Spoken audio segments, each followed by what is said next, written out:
后来乡亲啊，可能会当去 KTV 来唱歌咯，但是唱歌就爱挂喙罨。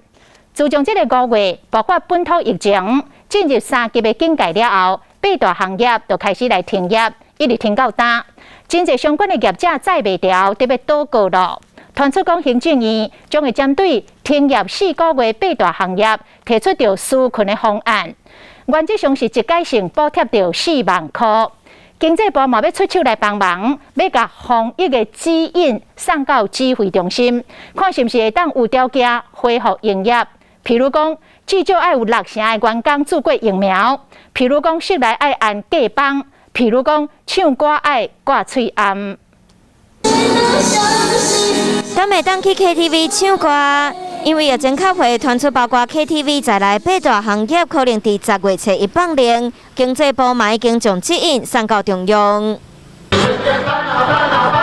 KTV 酒吧等等已经停超过4个月，经济部打算有条件开放，工作人员至少60成的注过疫苗，室内空间嘛要遵守设计房等等的防疫规范，唱歌嘛要挂喙罨。我们是乐观其成，让我们的民众到8大行业去做消费的时候呢，能够确保安全。策略都要再去调整，就包括是不是能够混打，因为混打会让2剂覆盖率可以增加。传出8大行业的纾困方案会伫10月上路，经济部已经传20亿要予人员100成的补贴，其中头家营运和员工的薪水分别补贴2万和3万。纾困是应该，但即使是给4万块，事实上也是不足的哈。后续他们确实因为疫情，那在经济上还是有实际的困难。我想整个纾困都是在滚动检讨的。纾困案要需要行政院核定了后，才会当上路。今嘛8大行业可能放零，安怎兼顾民众休闲活动、工课和防疫，